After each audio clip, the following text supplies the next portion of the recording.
In a small town in the United States lived a man named Michael Anderson. He grew up in a deeply religious family, and even as a teenager, Michael was already active in the church as a young preacher. His sharp understanding of the Bible and his eloquence in speech drew the attention of an international missionary organization. Before long, he was sent abroad as a missionary to spread Christianity, especially to those considered unsaved. Michael's journey took him to many places, from impoverished villages in Africa to bustling cities in Asia.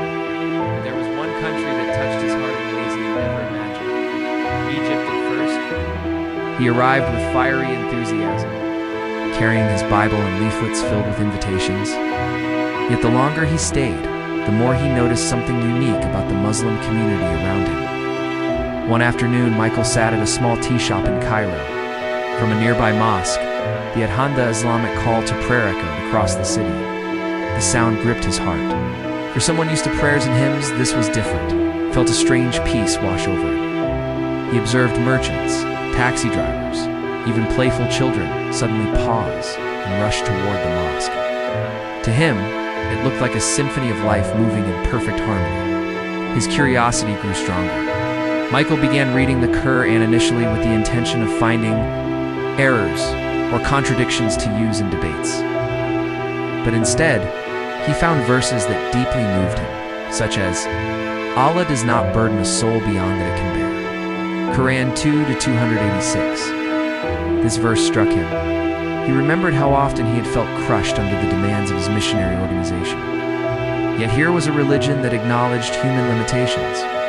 Slowly, his days began to change. Michael would sneak into mosques, sitting quietly at the back to watch people pray, trying to understand their movements. He was captivated by the simplicity of Islamic worship. No music, no candles, no statues, just human beings prostrating to God. So pure, he thought. One evening, Michael engaged in a long conversation with a Muslim professor at Al-Azhar University. The professor never pressured him to convert, only answered his questions calmly. They discussed Jesus, the concept of God, and revelation.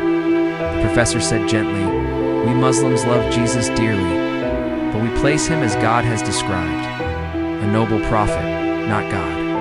These words unsettled Michael even more. The inner struggle reached its peak one night when Michael wept in prayer inside his rented room. He pleaded, "O Lord, show me the truth, even if it shatters everything I have ever believed." That night, he dreamed of standing in a vast desert. In the distance, thousands of people dressed in white bowed in unison toward the same direction. In the dream, he joined them, bowing down with overwhelming peace. Weeks later, after much soul-searching, Michael walked into the mosque he often visited. With a trembling voice, he told the imam, "I want to testify that there is no God but Allah, and Muhammad is the messenger of Allah." The mosque fell silent for a moment, then whispers of takbir echoed across the walls.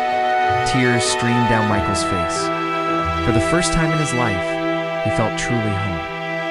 News of his conversion shocked many, especially his fellow missionaries in America. Most rejected him, branding him a traitor. But Michael stood firm.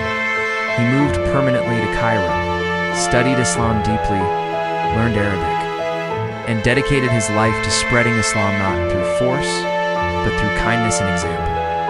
Years later, Michael, now known as Mikhail Abdullah, became a respected preacher. He never hid his past, often sharing his spiritual journey so people would understand how mysterious divine guidance can be.